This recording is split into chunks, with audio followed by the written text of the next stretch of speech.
3, 4, yeah.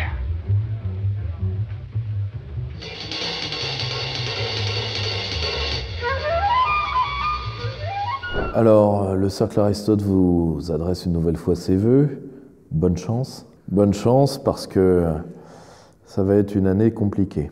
Alors, l'actualité du Cercle, les conférences ont repris, donc à Paris, et je vais essayer de visiter d'une manière ou d'une autre tous nos cercles de province et d'essayer de lancer les nouveaux cercles. Je pense même d'ailleurs aux 2 cercles étrangers qui sont en gestation, donc celui de Bruxelles et celui de Londres. Je vais essayer de me déplacer, on verra comment, durant la campagne électorale. Ça fera aussi du bien de voir des camarades et de ne pas être dans le bain de la campagne qui va être vraiment dans les eaux saumâtres, vu comment ça commence. Au niveau éditorial, nous allons faire peu de livres jusqu'au mois de juin. On va en faire un sur comment l'Union européenne nuit à la libre circulation des données. On va en faire un sur le service national et peut-être un ou 2 autres. Et en tout cas, nous sortons un ouvrage majeur chez Jean-Cyril Godefroy auquel vous devez vous préparer au mois de mars, qui est un ouvrage théorique majeur sur la notion de planification par Jacques Sapir. Ça me permet de rebondir sur ce que je reçois, très peu, mais c'est des messages qui me font toujours bizarre parce qu'ils sont grandiloquents. Oui, je boycotte Sapir. Alors, outre l'aspect d'une débilité profonde du message, c'est vous que vous mutilez quand vous faites ce genre de truc. Nous sommes une famille de pensée, nous ne sommes pas une secte. Nous ne sommes pas une église. Si vous avez besoin de yogi, si vous avez besoin de skippy, comme diraient les inconnus dans le sketch sur les sectes, si vous voulez atteindre un nouvel âge réminiscent, si vous avez du pain spirétique sur la planche. Quant à moi, je vous rends l'antenne et vous souhaite à tous de retrouver une totale liberté d'esprit cosmique vers un nouvel âge réminiscent. J'arrive, mes amis. Je peux vous donner des tas d'adresses, pouvoir inconnu de la plante des pieds, liturgie de l'oignon, tout ce que vous voulez. Le marché de la dinguerie complotiste et des sectes est en pleine expansion. Ce n'est pas ce que nous faisons. Donc, entre gens d'une même famille de pensée, nous n'avons pas à avoir les mêmes avis. Je rappelle que Jacques Sapir, pour aider Philippe Murer à préfacer son livre, et que peu de gens, son très bon livre sur le capitalisme du désastre, et que très peu de gens ont fait autant pour la cause, pour les libertés publiques face au pass Castérix, que Philippe Murer. Et Jacques Sapir l'a fait quand même. Voyez ? Alors que Jacques et Philippe sont en désaccord, mais ils restent néanmoins amis. Surtout, et je me permets de le dire, peu d'hommes, moins d'une dizaine à l'échelle nationale, peuvent se permettre de dire qu'ils ont fait plus pour la cause patriotique que Jacques Sapir. Je ne fais pas partie de ces hommes, et pour la plupart, vous non plus. D'ailleurs, pour la totalité, vous non plus. Donc, je pense qu'il faut savoir parfois un peu rester à sa place. Voilà. Parce que Jacques a fait un travail colossal ces 30 dernières années. Il a fait avancer tous les débats auxquels il a participé, la souveraineté théorique, la critique de l'eurocratie et de l'euro, la compréhension de la Russie, maintenant la planification, l'économie théorique, son ouvrage très difficile d'ailleurs, Les trous noirs de la pensée économique. Jacques a fait avancer tout et absolument tous les sujets qu'il a touchés. Ça mérite un minimum de gratitude. Voilà l'actualité du cercle. Donc les rencontres ont repris et on va surtout préparer les projets qui seront actés, comme le Pourquoi combattre 2 en deuxième partie d'année, parce que tout comme il faut que jeunesse se passe, il faut que campagne électorale se finisse. La même que celle du mois dernier, soutenait Pierre Lévy, ils arrivent au bout du financement, ils ont déjà la moitié.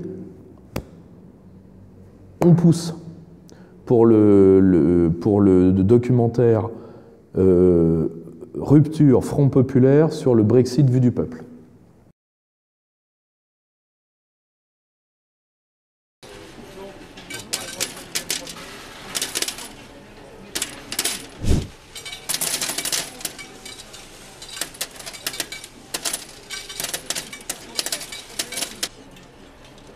L'euro, ça devait faire quoi? Quelles étaient les promesses de l'euro? Alors, il y avait des promesses un peu loufoques. Monsieur Kouchner disait qu'avec Maastricht, on rirait plus. Alors, je ne sais pas si les prisonniers yougoslaves à qui on a pris des quartiers de bidoche ont beaucoup rigolé, mais le docteur Kouchner rigole beaucoup. Je me rappelle d'une vidéo où il a un rire assez gras. Là, il rigole beaucoup moins depuis qu'on sait qu'il a balancé son propre fils au pédomane du Hamel. Enfin bon, peu importe. Pour ceux qui veulent les détails, ils ont qu'à lire la Familia Grande, un gentil petit bouquin. Les promesses de l'euro étaient simples. Il fallait garantir à la rente et donc lutter contre l'inflation pour faire plaisir aux Boches. On a en effet détruit l'inflation, donc on a avant tout fait la guerre au salaire. Ce qui était là par contre, c'est une réussite de l'euro. On a vraiment fait la guerre au salaire. On a fait régresser la condition sociale dans à peu près toute l'Europe. Bravo, ça c'est fait. Alors en réalité, Mitterrand a cru à la taquia de Kohl. Il faut savoir que c'est pour ça d'ailleurs que moi je suis entouré de germanistes, pour une raison. Les dirigeants allemands, quand ils acceptent de parler en anglais, généralement mentent à leurs interlocuteurs. Et comme ils savent que très peu de gens parlent allemand, aujourd'hui, il faut avoir des locuteurs allemands pour comprendre la taquia germanique. Moi, par exemple, je suis allé chercher, c'était lors de mon ouvrage sur la dette, enquête sur la loi du 3 janvier 1973, les sources allemandes, et les sources allemandes disaient quoi? Nous avons vendu l'idée aux Français. C'est les hommes de Kohl qui le disent. Et nous leur avons vendu de telle sorte qu'ils pensent que nous allions aller vers de la fraternité avec... Vous voyez, l'Europe est l'idée annihilatrice de la France. Nous voyons l'Europe comme une famille, les Allemands comme une terre de conquête. C'est pour ça d'ailleurs que plus il y aura d'Europe, moins il y aura de France. C'est clair et c'est net. D'ailleurs, les européistes stricts qui viennent d'extrême gauche ou qui viennent d'extrême gauche, d'extrême droite ou du système, sont des francophobes de religion. Qu'ils croient disons, aux runes de la pleine lune en levant... Alors, il lève plus tellement le bras, il lève le coude surtout. Ou qu'ils croient à la grande Europe euromondialiste. Avant tout, ils veulent la mort de la France. C'est simple. Or, ce qu'il faut bien comprendre, c'est que l'euro devait faire converger les économies. Les économies ont divergé. L'euro devait être un contrepoids au dollar. L'euro a été la condition du maintien du dollar jusqu'à aujourd'hui. Je rappelle que lors des incidents de Grèce, l'homme qui fait le plus pression pour sauver l'euro, c'est Timothy Geithner, ancien patron de la Fed de New York. Comme vous le savez, la Fed a des antennes régionales, fédérales, pardon. Vous voyez, réserve fédérale américaine, 3 mots, 3 mensonges. Pourquoi? Parce que c'était les ordres d'Obama. Pourquoi? Il faut bien comprendre ce qu'est dans la pensée américaine. Nous, on raisonne en termes de pouvoir. Le pouvoir, c'est le fait de pouvoir faire quelque chose à quelqu'un et que lui n'est pas capable de vous le faire faire. C'est ça le pouvoir. Les Américains ne raisonnent pas du tout comme ça. Ils raisonnent à partir d'une notion que nous comprenons mal et que malheureusement les gens qui parlent franglais utilisent alors qu'ils ne la comprennent pas, qui est la notion de leadership. Leadership dans la pensée stratégique américaine, c'est pas le fait d'être le meilleur, pas ça un leadership. C'est d'être suffisamment fort pour pouvoir affronter les 5 qui vous suivent coalisés. C'est ça le leadership.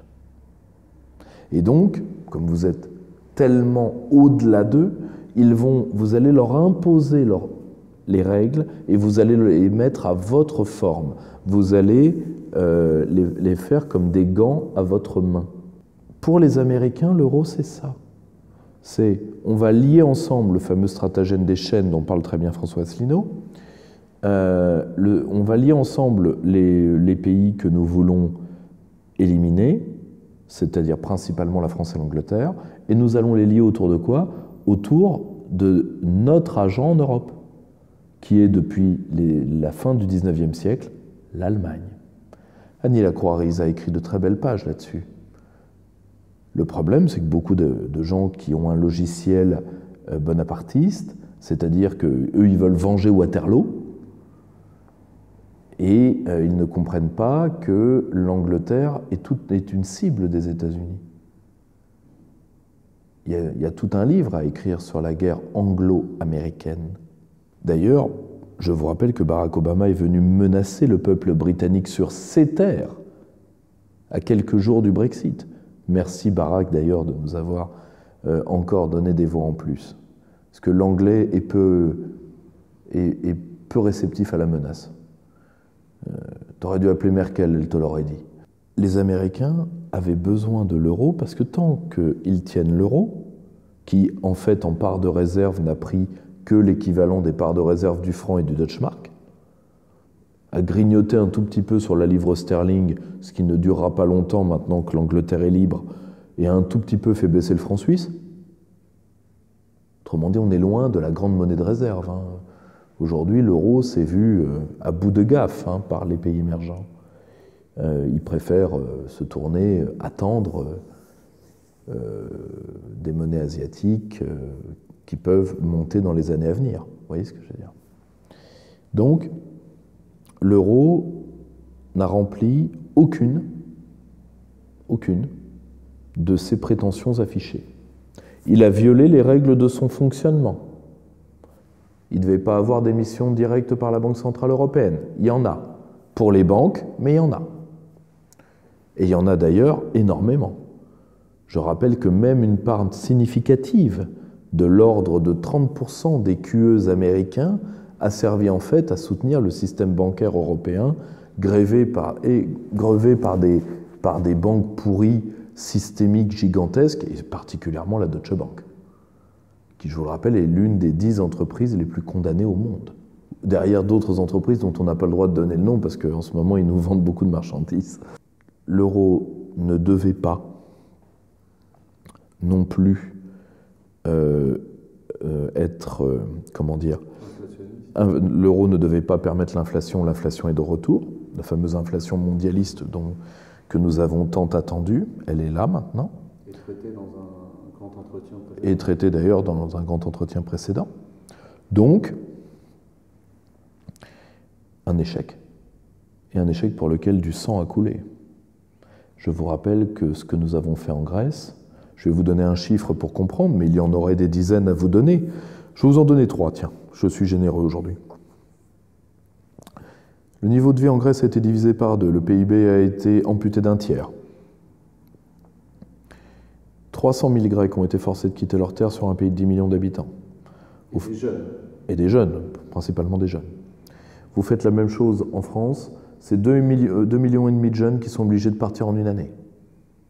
Je vous rappelle que le taux de sortie des Français et de France est un peu plus de 100 000. Vous imaginez 2,5 millions? C'est gigantesque. C'est l'équivalent d'un crime de guerre. C'est quand vous mettez le feu à la plaine, les paysans s'en vont. Dans les pays pauvres et souvent dans les pays africains, on dit que c'est des crimes de guerre parce qu'on peut se permettre, on est beaucoup plus haut dans la hiérarchie. Là, on dit que c'est des ajustements structurels. C'est beaucoup plus sympathique, je l'entends. Au passage, tous ceux qui nous disaient « la Grèce, notre mère, nous venons d'Athènes », ce rôle d'ailleurs pour des gens qui pour la plupart viennent de la Forêt-Noire, donc je ne vois pas à quelle heure ils ont été hellénisés, eh bien tous ces gens-là, pendant ce temps-là, je rappelle que même les médias alternatifs français n'ont rien fait sur la Grèce quasiment. Et que si on avait tué par le manque de soins des enfants grecs, ce qu'on a fait, pour autre chose que pour l'euro, par exemple si c'était des musulmans qui l'avaient fait, eh bien vous auriez SOS Enfants d'Athènes, comme vous avez SOS Enfants de Beslan, ou SOS Kosovo, vous voyez, pour les chrétiens d'Orient.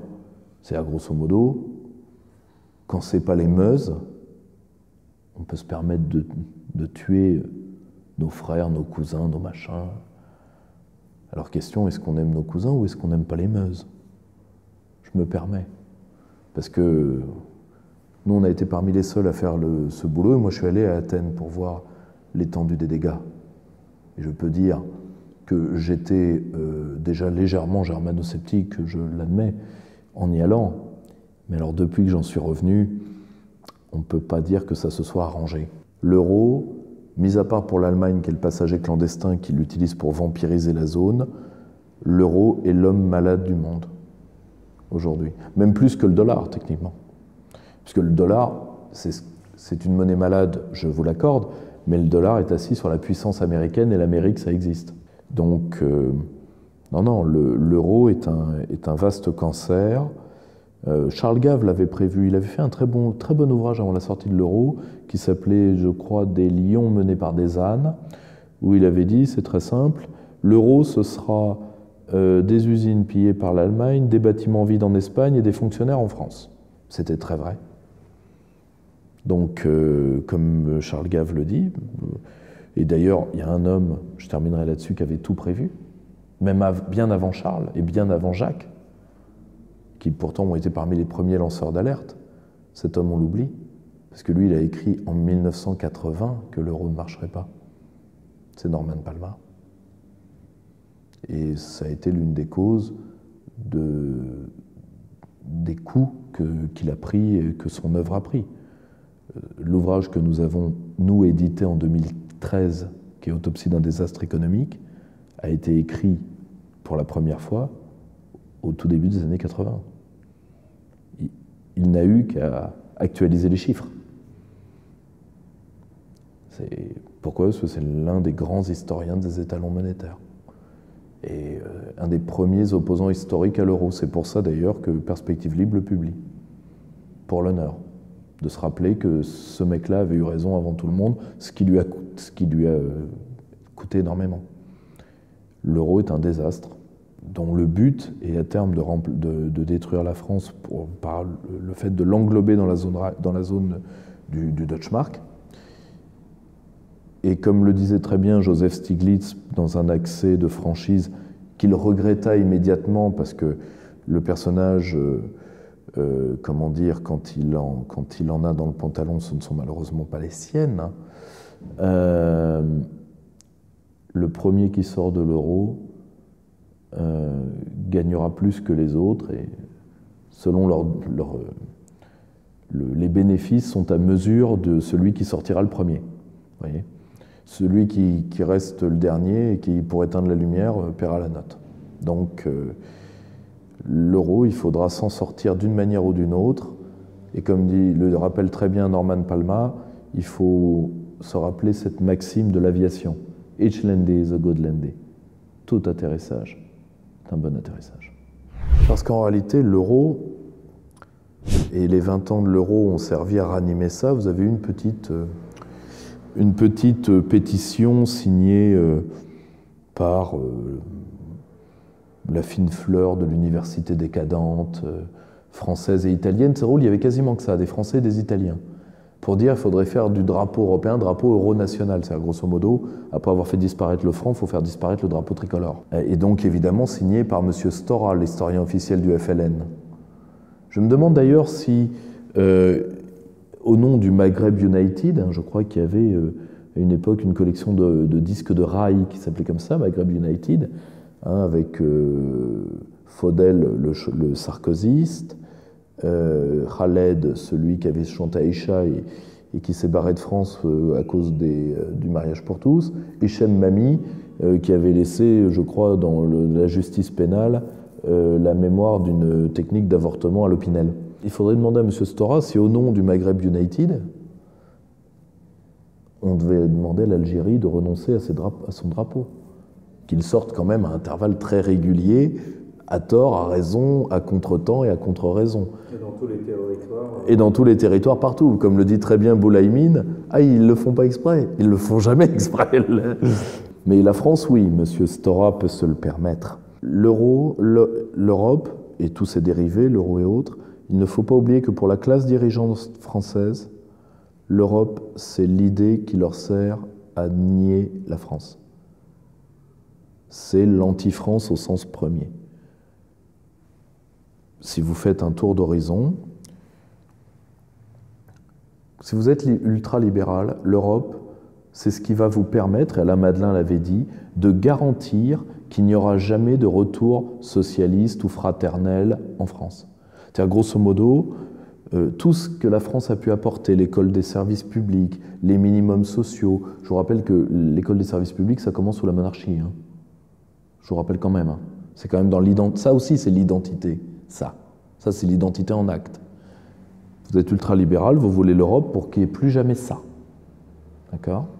C'est-à-dire que, comme disait Louis de Funès, les riches sont faits pour être très riches, les pauvres très pauvres. Ils crèvent gueule ouverte. Quand vous êtes humaniste, droit de l'homiste, pour vous, l'Europe, c'est le premier pas vers le gouvernement mondial. Quand vous êtes atlantiste, l'Europe, c'est très bien parce que ça fait un guichet unique pour suivre Washington dans le Grand Occident.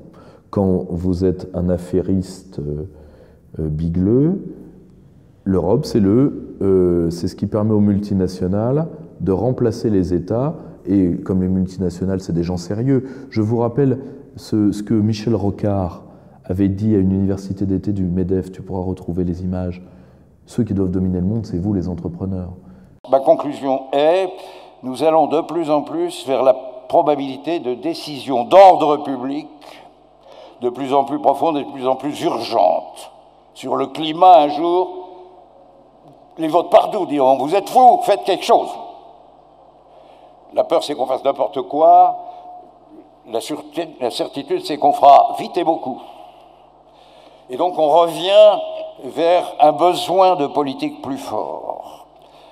Il faudra surmonter tout ça, parce que qu'il s'agisse de la santé, qu'il s'agisse des finances, qu'il s'agisse de la surveillance des armes, etc., aucune des agences spécialisées des nouvelles autorités n'a les pouvoirs nécessaires pour traiter les problèmes au niveau de l'ampleur où ils ont mondialement. Et par conséquent, il faut bien aller jusqu'au bout, il faut que les opinions publiques, notamment le seul milieu humain qui connaisse quelque chose au monde extérieur. Ce n'est pas vraiment les journalistes, ce n'est pas les politiques, ils ne sont référés qu'à leur seule tradition, ce n'est pas le monde salarial et ses syndicats, ce n'est pas beaucoup de nos intellectuels trop sensibilisés par leur langue et leur culture, c'est vous les patrons. Vous n'avez pas de substitut, vous êtes la seule expertise par rapport au pouvoir en connaissance du monde extérieur à ce qui s'y passe. Dites vos peurs, faites pression, il est grand temps. Mais laissez pas passer. Et l'urgence, c'est qu'il va falloir finir par tomber d'accord pour dire les souverainetés nationales ont dépassé leur stade d'efficacité et elles entrent dans la période de la nuisance. Michel Rocard, cet homme dont on ne peut juste regretter qu'il ne puisse pas mourir plusieurs fois. Et quand vous êtes un identitaire européen, vous haïssez la France de toutes vos fibres, pour la plupart. J'ai remarqué que plus ils étaient intelligents pour le peu qu'ils sont, pire c'est. Pourquoi ? Pour une raison qui est très simple. C'est que pour eux, la France est une nation... Ils prennent ça de Céline. Hein. La France est une nation coupable parce qu'elle a apporté le sentiment de fraternité. C'est-à-dire que les Français, ils ont pris les Indiens comme des êtres humains, c'est eux qui ont aboli l'esclavage et c'est eux qui ont aboli cette une minorité des Juifs. L'un des fonds de la haine d'extrême droite contre la France, c'est ça. C'est que la France est le peuple qui, quoi qu'on en pense, et avec tous nos défauts, est le peuple qui a apporté au monde le fait que pas que les distinctions des hommes n'étaient pas importantes, mais que certaines étaient légitimes et d'autres non, autant socialement que ethniquement. Et ça, ces gens-là ne nous le pardonneront jamais. Et pour eux, l'Europe, c'est simple, si vous voulez voir ce qu'est pour eux l'Europe, vous lisez Europa, ce bouquin magistral qui vient enfin clore 25 ans de querelles historiographiques. Oui, l'européisme, à la base, est une partie du national-socialisme allemand. Georges-Henri Soutou, professeur très assis de la Sorbonne, il est même patron de l'association des amis de Georges Pompidou, pour te dire qu'il a que ça à foutre. Très grand historien de la diplomatie, mais qui a des lubies. Tu vois. Le pompidolisme, pour moi, c'est une lubie aujourd'hui. Bon. Eh bien, raconte par le menu ce pourquoi mon ami John Lockeland, il y a 25 ans, a été insulté. Aujourd'hui, nous avons gagné ça. Oui, les principaux penseurs de l'européisme sont des nazis. C'est un état de fait. C'est comme ça. Donc, avant, tu n'avais pas le droit de le dire, et c'était John Lockeland qui avait eu le courage d'écrire sur ce qu'il appelait les sources impures de l'Europe.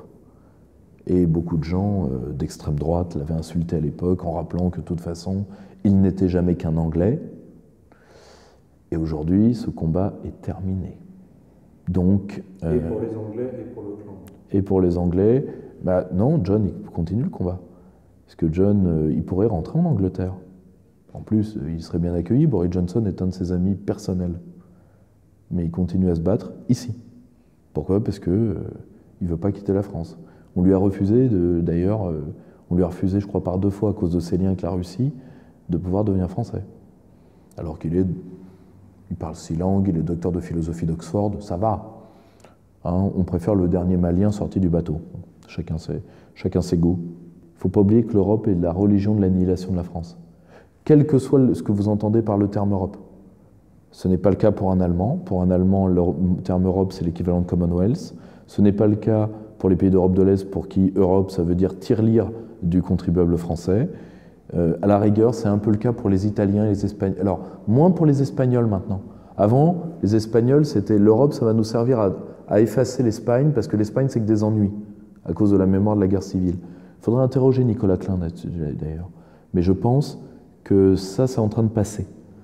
Par contre, tu as encore les Italiens qui, par dégoût d'eux-mêmes, qui veulent s'effacer de l'histoire. D'ailleurs, démographiquement, ça va aller très vite. Hein. La fameuse mamma italienne va être une espèce en voie de disparition. On y reviendra. Et on y reviendra après. L'Europe est le cancer, où tout, d'ailleurs, le grand philosophe Schmeltrigano disait très bien que tout ce qui est ce que lui il appelle postmoderne, donc décadent, dégénéré, a une racine à Bruxelles. Et il le dit, c'est très vrai. Et ce furoncle va nous empoisonner jusqu'à la fin. Après, après on verra s'il y a des hommes ou pas. Les Anglais ont été des hommes. Mais, moi je suis désolé, hein, moi j'adore les animaux, mais si j'ai un serpent pendu à mes basques et dont les crochets, il n'arrive pas à se dégager et il continue à me balancer du venin, je coupe la tête. Tu vois, je dois m'en débarrasser. Je ne vais pas rester en disant oui, mais si tu me laisses virer Mouloud, je te laisse me mordre. Tu vois, parce qu'on en est là. Tu vois. Tous les bacilles de la modernité sont surinfectés. Je l'ai dit il n'y a pas longtemps dans Front Populaire sur l'Ukraine.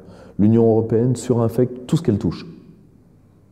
Donc à un moment, soit on est des hommes et on tue ce qui nous nie, ce qui au passage est une définition de l'identité très rudimentaire, mais avoir une identité, c'est refuser ce qui te nie.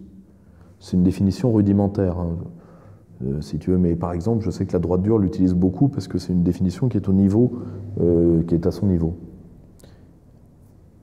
Le problème, c'est que vis-à-vis de l'Europe, elle ne l'applique pas. Tu vois ?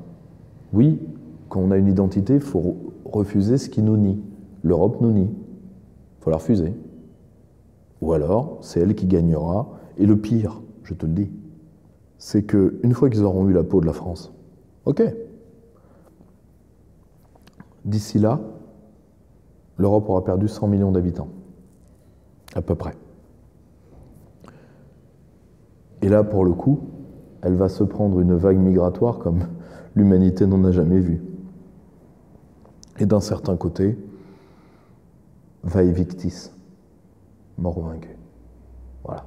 Donc, n'oubliez jamais que dès que quelqu'un commence à vous parler d'Europe, il y a des signes avant-coureurs dans la vie. Tu vois.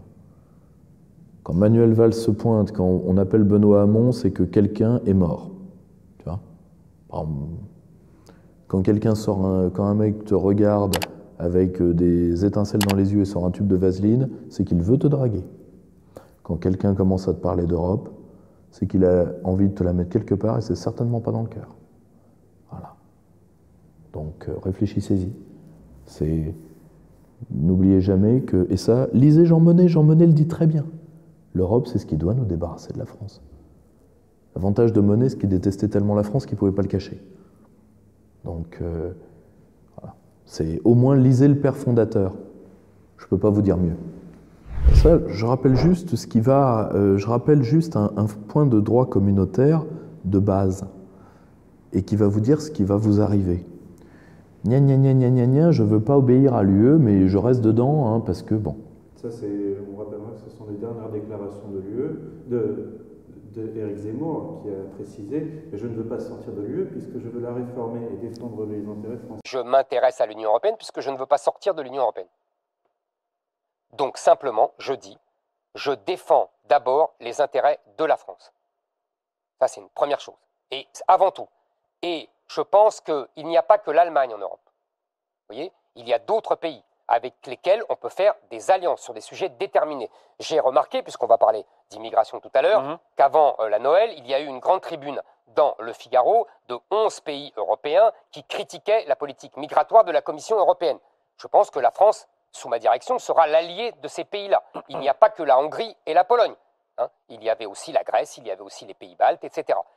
La France doit en plus, si vous voulez, nous sommes dans l'Union européenne et nous sommes au cœur de l'Union européenne. Mais nous ne devons pas tout sacrifier ni à l'européisme fédéraliste, ni à l'alliance avec l'Allemagne. Nous devons chercher d'autres alliances. D'ailleurs, Emmanuel Macron le fait. Il le fait lui-même. Et c'est là où il est contradictoire, comme souvent. Quand il vend des Rafales et des navires à la Grèce, c'est une politique typiquement nationale. Ce n'est pas dans le cadre européen.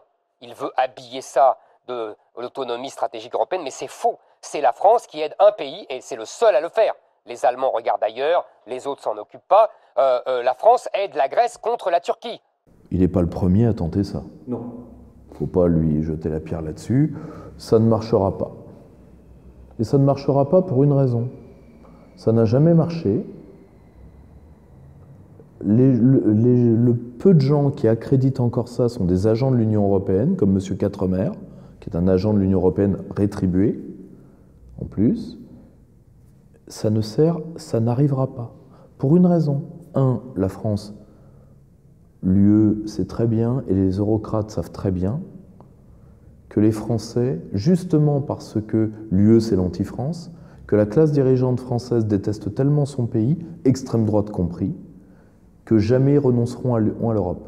Donc, au nom de l'Europe, vous pouvez tout leur faire faire. Tout. Tu vois ? Comme disait Pierre Laval, il faut faire l'Europe. Et surtout, vous ne pouvez pas bloquer la machine.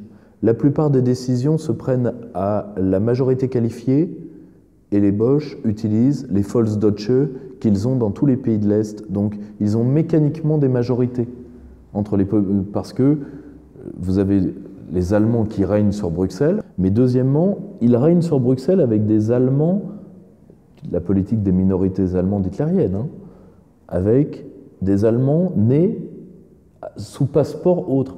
Quelqu'un comme Donald Tusk, par exemple, n'est pas polonais. C'est un Allemand de Pologne. Nuance. Alors, il a un passeport polonais, oui. Ça ne doit pas valoir très cher. Tu vois. Comme dirait l'autre, tu prends un paquet de cigarettes, t'en fais un passeport camerounais. Et deuxièmement, les ordres de l'UE, vous ne pouvez plus faire la politique de la chaise vide. Les ordres de l'UE passent directement à vos fonctionnaires et la hiérarchie des normes fait qu'ils vous obéissent. Ou alors, vous pouvez changer la hiérarchie des normes. Ça veut dire un changement constitutionnel. C'est l'équivalent d'un Frexit, en fait. C'est un Frexit constitutionnel. Ni plus ni moins. Mais, mis à part que vous n'utilisez pas l'article 50, et d'ailleurs, moi j'ai toujours été très sceptique sur l'utilisation de l'article 50. Et Theresa May a achevé de me convaincre. Mais voilà, il n'y a rien à réformer. Je rappelle qu'une autre Europe, c'est le slogan de François Mitterrand face au général de Gaulle en 1965. Le général de Gaulle se fait certainement de la France une idée respectable. Mais il oublie le plus souvent de s'occuper des Français. Or, où en seront les Français dans 10 ans? Sans déboucher, puisqu'on les prive de l'Europe et puisqu'on casse le marché commun. Donc elle n'est pas fraîche la salade. Donc, pourquoi pas? Après tout, moi, à force de raconter ce genre de conneries, moi, ma peur, c'est, nous savons qu'il n'y a pas de sortie, il n'y aura pas, de toute évidence, de sortie de l'abstention. Nous n'avons aucun signe de sortie de l'abstention pour la présidentielle, au contraire. Et le pire, c'est que c'est les nôtres qui ne vont pas aller voter. Parce qu'on les a écœurés. Et on les a écœurés pourquoi? Par ce genre de mensonges. Pour plaire à quoi? Pour plaire à une droite bourgeoise qui a déjà son candidat. C'est Emmanuel Macron. Point. Ou Valérie Pécresse. Ou Valérie Pécresse, mais je pense, là, tu vois, Pécresse est en train déjà de plonger parce qu'elle a un sens que je qualifierais de gogoléniste par référence à Sainte-Ségolène, la grande patronne de la gourdasserie. Hein. Mais elle a un sens de la gourdasserie, Pécresse, qui commence à s'illustrer de partout. Oui, c'est-à-dire que... Rivalise avec Hidalgo. Hein. Ah bah, plus elle l'ouvre, pire c'est. Je crois qu'on l'avait prévu, ça, d'ailleurs. Je crois qu'on l'avait prévu, il fallait pas qu'elle l'ouvre. Bon, bah maintenant elle l'ouvre, terminé. Donc résultat, nous risquons d'envoyer les prolos dans l'abstention de longue durée. Toutes mes félicitations. Tu vois, ça coûte rien à personne de dire j'organiserai un référendum. Ça coûte rien à personne. Même ça n'a pas été fait. Tu vois, alors que, en plus, voilà, qui passe au scope les équipes de campagne des différents partis de droite voit qu'il n'y a que des européistes, de tous les partis de droite. Bon. Donc, question, est-ce qu'il faut aller voter? J'en sais rien. Moi, en tout cas, je ne vous dis pas qu'il faut aller voter à tout prix. Vous votez ce que vous voulez. En tout cas, inscrivez-vous sur la liste électorale, ça ne coûte rien. Mais je comprends, moi j'ai de plus en plus de gens qui me disent de toute façon, ça ne m'intéresse plus, je vais faire de l'action politique autrement. Je comprends. Parce que de toute façon, si c'est pour ne rien faire, eh bien, il faut laisser Macron faire. Il le fait très bien. Textuellement parlant, la France aujourd'hui, la seule chose qu'elle peut faire, c'est banquer à chaque fois que les Boches lui disent de banquer. D'accord? Il n'y a rien d'autre à faire. Donc si tu acceptes ce système-là, eh ben, si tu veux, hein, comme dirait l'autre, à force de baisser ton froc, retire-le. Comme dirait l'autre, mieux vaut, quand tu l'as tellement baissé, mieux vaut plus emporter. Parce que c'est comme ça que ça va se finir. Là, on ment aux nôtres. Pourquoi? Parce que et c'est pour ça que cette présidentielle, je le dis depuis longtemps, va être dégueulasse. Car nous n'avons quasiment à table des candidats que des gens qui n'ont aucun projet pour la France et qui veulent des places. C'est-à-dire, il n'y a pas de raison que l'argent du ministère de l'Intérieur aille à Darmanin quand il peut aller à Ciotti ou quand il peut aller à n'importe qui sorti de l'extrême droite. Mais d'un côté, c'est l'union des droites voulue par Buisson. C'est-à-dire le système avec marqué droite dessus et qui fait passer le racisme de classe derrière le racisme ethnique. Je vais vous donner un exemple, n'oubliez jamais, ça c'est dans La cause du peuple de Patrick Buisson, que Patrick Buisson veut que les Français renoncent à l'État social, et donc, c'est pour ça que Patrick Buisson dit à Sarkozy, il le dit lui-même, hein, à partir d'un rapport des affaires sociales.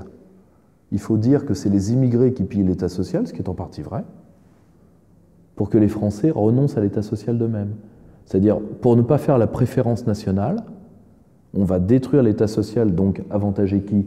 Les assurances privées, il faut être très honnête.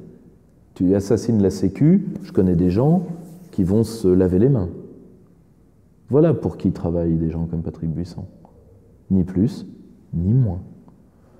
Bon, il l'a déjà fait avec Sarkozy, et je rappelle que quand on fait du nationalisme Canada Dry et qu'après on trahit, parce qu'il est prévu de trahir, je rappelle que c'est Nicolas Sarkozy qui fait élire François Hollande et que c'est Nicolas Sarkozy qui, en créant la commission Attali, crée Emmanuel Macron.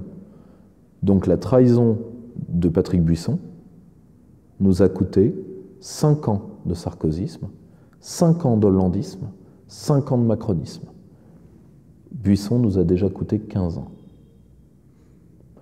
On refait ce coup-là, eh ben on aura 5 ans de buissonnisme, trahison, s'il gagne, 5 ans de buissonnisme, trahison, 5 ans certainement d'Édouard Philippe ou du retour d'Emmanuel Macron, et 5 ans de ce qui va suivre. Et là je suis d'accord, 15 ans à ce rythme-là, le pays n'existera plus. Je suis d'accord. Voilà, c'est ce qui rend cette présidentielle atroce, c'est que personne, tu vois, pour employer une phrase du général de Gaulle qui parlait de la Troisième République, personne n'entend se dresser contre la disparition de la France. Personne. Sauf les mecs qui sont dans la rue le samedi. Voilà.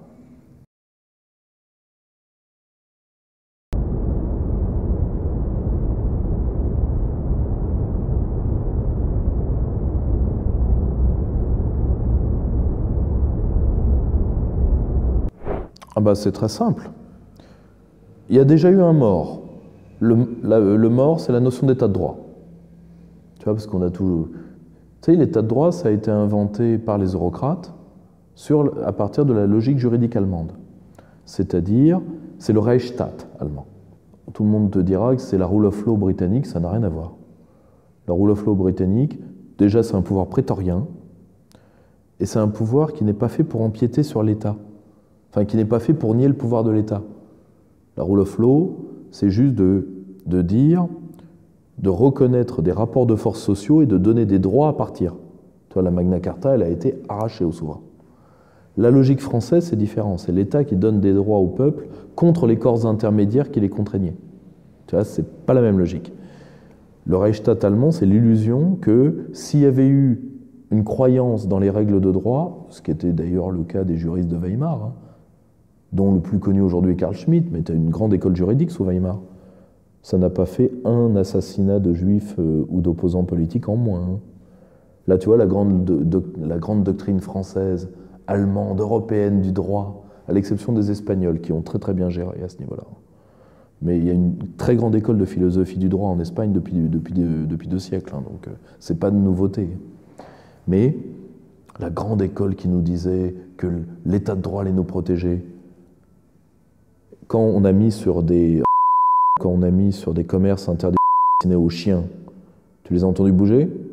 Quand on a retiré des droits, quand on a déconnecté, puisque le terme maintenant c'est déconnecter, des gens qui ont déconnecté de leur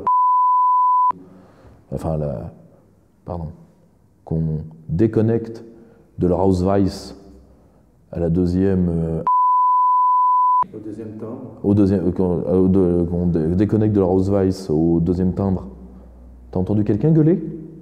Quand des gens osent dire qu'on va peut-être leur faire payer la réa, on va leur faire payer la réa? Ok. Alors, je fais payer l'oncologie aux fumeurs, je fais payer l'oncologie aux obèses, et puis soyons fous. Soyons fous. 80% des dépenses de santé d'un individu sont dans les 3 dernières semaines de sa vie. Ouais. Et si on tuait les vieux à la naissance? Ouais. Je vous renvoie au boomerisme mental. Donc, et surtout qu'on peut rappeler un fait assez intéressant, quand on dit que c'est fait pour protéger, on rappellera que les policiers et les routiers ne sont pas... Les policiers et les routiers, donc ceux qui pourraient bloquer le pays, ne le sont pas. Je rappelle que le mage Véran triple tamponné. Enfin, il faut dire, dans l'équipe à Macron, tu peux te choper le tampon à des endroits interlopes. Hein. Eh bien, malheureusement, il a eu la peste. Bon, et malheureusement, la peste s'étant un tout petit peu amoindrie, elle risque malheureusement le maintenir dans ce monde. D'un côté, je comprends que la mort ne soit pas pressée de venir passer l'éternité avec. Tu vois, l'état de droit ne nous a pas protégés. Maintenant, si tu veux que les populations soient protégées, il faut les faire protéger par des hommes vertueux. Tu sais, la logique institutionnelle, elle a une limite, c'est le cœur corrompu. Alors, il faut tous les contre-pouvoirs que tu veux, les référendums d'initiative populaire, tout ce que tu veux, oui, oui, oui. Mais la volonté de sacrifice, d'hommes prêts à diriger dans un esprit d'abnégation jusqu'au sacrifice de leur personne, ne sera pas écarté comme sujet. Tu peux avoir les meilleures institutions, mais les petits mecs rapetissent tout. Tu vois, Simone Veil disait, la philosophe, disait tout ce qui est déraciné, déracine. Et c'est une phrase magnifique et on ne peut plus vrai. Mais je te dirais, en pensant à Nicolas Sarkozy, que tout ce qui est nain, nanise. Sarkozy en meeting, on lui donnait des tabourets, tu vois, pour ramener pour tout ramener à lui, tu vois, parce que malheureusement, il était verticalement concentré. Mais il a fait la même chose avec sa sphère d'État, tu vois. Les petits mecs mettent tout en coupe réglée. Et ça, aucune institution peut résister à ça. Donc si tu veux, c'est le cœur des hommes sur lequel il faut influer. Sur le crédit social, je rappelle ce que j'avais dit face à Guillaume Bigot, le crédit social est déjà une faiblesse en Chine. Et comme tu as un taux de chômage réel de l'ordre de 15 à 20% en Chine, donc si tu veux, sur 1,3 milliard, tu comprends les chiffres. Résultat, tu as énormément d'indigents, etc. Et donc, la Chine ayant une hantise de la division, je comprends qu'elle ait utilisé les nouvelles technologies là-dedans, mais c'est un aveu de faiblesse terrible. Tu te rends compte? Ça veut dire, le rêve chinois en a tellement pris dans le tarin que je suis obligé de faire une industrie de la surveillance. Alors évidemment, les Occidentaux décadents, quand ils ont vu ça, il y a bon, il y a bon. Parce que je te rappelle que ce n'est pas intrinsèque à la culture chinoise, cette culture de la surveillance. Je rappelle que que c'est Jérémy Bentham qui pense, la panoptique. Alors c'est quoi le crédit social? Le crédit social, c'est tu es surveillé en permanence par tout un organisme invisible, vidéosurveillance et autres, qui dit « Ah non, monsieur, vous n'allez pas là parce que vous n'avez pas le bon tampon. » Et attention, là c'est le tampon sur la santé, mais après ça va être le tampon fiscal, Écologique. le tampon écologique, le tampon pénal. Ah non, monsieur, non, non, non, non, non, non, non. Moi, à la rigueur, je te dis, je ne serais même pas contre qu'on l'utilise pour les anciens détenus. Mais qu'on l'utilise vraiment, mais qu'on l'utilise, tu vois, si tu veux, par refus de la discrimination au sens criminologique du terme, c'est-à-dire de reconnaître qu'il y a des populations qui posent réellement problème, eh bien, on traite toute la société comme on traite les marginaux. Tu vois, on fait ce que voulait Michel Foucault. Tu vois, ce qui compte, c'est les marges. Non, non, moi je suis désolé. Moi, j'ai jamais rien fait à personne. J'ai un casier judiciaire entièrement vierge. Donc, la seule chose qu'un flic a à me dire, c'est « bonjour monsieur, au revoir monsieur ». Moi, qu'un mec que je ne sais pas, tiens, Guy Georges, qui va être libéré, quand il passe à côté d'une école, qu'à un moment, son portable sonne, « bonjour, on t'a reconnu sur la vidéosurveillance, c'est la police, tu vas me faire le plaisir de dégager d'une rue plus loin, parce que tu n'as pas le droit d'être aussi près, donc tu te casses, sinon on vient te chercher, et tu retournes là où tu n'aurais jamais dû sortir ». Je me dis que bon, ça, à la rigueur, on peut utiliser ce genre de technologie pour protéger la société. Le problème, c'est qu'on refuse, parce que le pouvoir a besoin du lumpenprolétariat, vieille affaire marxiste, eh bien, on préfère embastiller les peuples. Ce qui veut dire au passage que les oligarchies sont en guerre avec les populations. Et le tamponnage Auschwitz n'est que l'énième avatar de ce grand problème-là, qui est les populations sont... Alors, et tout a conflué vers ça, tu vois, des lectures délirantes de ce qui s'est passé dans les années 30, une peur oligarchique, l'arrivée des petits mecs, tout va vers ce point-là que c'est les populations majoritaires le problème. Or non, c'est d'elles dont peut venir la solution. À une condition, c'est qu'on les traite politiquement, à travers des notions comme la légitimité, des notions qui font que nous avons réussi à créer cette petite chose fragile qu'est la liberté. Tu comprends? Et je crains que malheureusement les petits mecs savent que sans ces moyens policiers, ils ne pourront pas être ce qu'ils sont, c'est-à-dire des laquais. Et d'ailleurs, ils sont très contents de l'être. Regarde Castaner, il est content. Il est passé de fond de poubelle de la section marseillaise du Parti socialiste à ministre et maintenant à président, président du groupe majoritaire à l'Assemblée. Rappelle-toi de Jean-Marc Ayrault. Le mec, il est en surcapacité intellectuelle à la mairie de Nantes. Il devient Premier ministre. C'est génial. Alors ces mecs-là sont des laquais par vocation. Ils savent qu'ils sont à la botte de plus fort qu'eux. Et que veulent les gens plus forts qu'eux? C'est la thèse de Murer, et il a entièrement raison dans son très grand livre qui est le Sortir du capitalisme du désastre. Le capitalisme de surveillance est là pour couvrir le capitalisme du désastre. Donc, t'inquiète pas. Les dispositions liberticides qui ont été prises là, quand bien même la peste disparaît, seront maintenues. En tout cas, maintenant, il y a jurisprudence. Elles seront transformées. C'est ce que j'ai essayé de dire à la manif la semaine dernière, enfin le samedi dernier. L'ennemi changera de visage.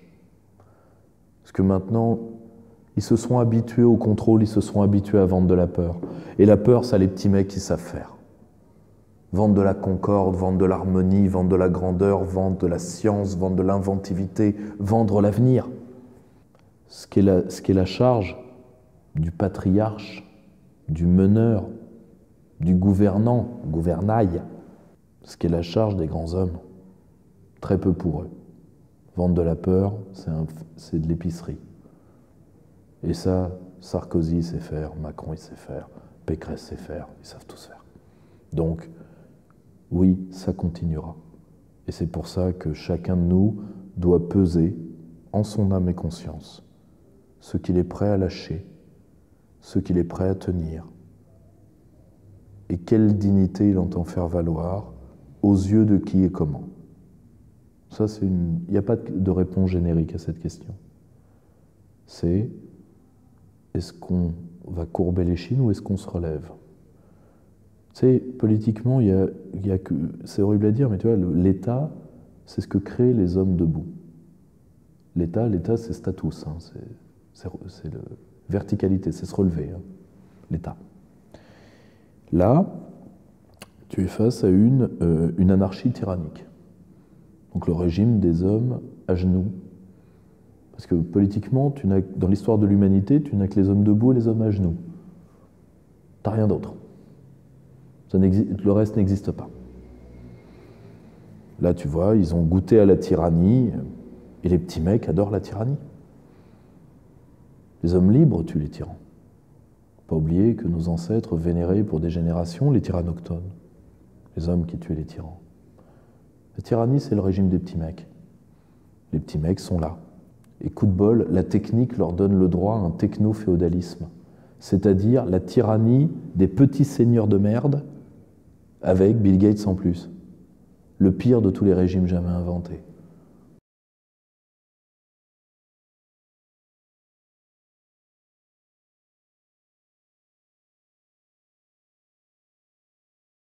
Le nationalisme français, les autres nationalistes se démerdent. Mais le nationalisme français a toujours essayé de faire monter le niveau de ses militants. C'est pour ça d'ailleurs qu'il a créé de grandes écoles doctrinales, dont l'Action française particulièrement. Ce qui était aussi le cas du gaullisme, etc. Bon. Il est tout à fait normal qu'une doctrine, quand elle se vulgarise, donc quand elle s'élargit, perde en profondeur ce qu'elle gagne en horizontalité. C'est tout à fait normal. Le monde n'est pas fait que de bourgeois de salon. Qualité, quantité. Qualité, équilibre entre qualité et quantité. Le problème qui se pose à nous, c'est de ne pas tomber dans des facilités. Et malheureusement, je vois qu'on tombe dans des facilités énormes. Et ces facilités énormes, on a décidé de les nommer crétinisation parce que elles ont dépassé leur stade premier qui est l'impolitique, pour parler comme Julien Freud. L'impolitique, ça te nuit, mais comment dire? Généralement, tu es impolitique par lâcheté. Alors que la crétinisation, c'est pas que tu sois lâche, c'est que tu vas professer des idées qui vont te rendre débile. Et à la fin, qui vont te flinguer. Et qui vont flinguer la cause que tu prétends défendre. Au point que ça pose beaucoup de questions sur la loyauté à la cause de certains. Tu comprends? Tu as 3 types de crétinisation qui sont en cours. Tu as la crétinisation par lubie. Tu as la crétinisation... Ça, c'est... La crétinisation par lubie, on va l'inventorier, c'est soit d'inventer, soit de reprendre les théories du bouc émissaire habituel de l'extrême droite et de les broder sur de nouveaux tissus. On va entrer dans le détail après. Tu as le vitalisme neuneux, c'est-à-dire on ne comprend pas mais on tire dans le tas. Et le dernier, qui est maquillé d'intellectualisme, d'un faux intellectualisme, une incompréhension profonde de la politique et à la fin d'arriver comme El Cordito, l'idiot du village.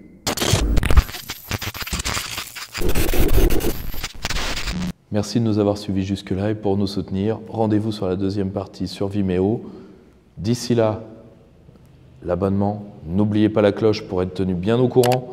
Pour ceux qui veulent nous aider, vous avez nos besoins de recrutement sur le site du Cercle Aristote, sur les fiches de poste que nous avons rendues publiques pour ceux qui veulent aider notre organisation à grandir.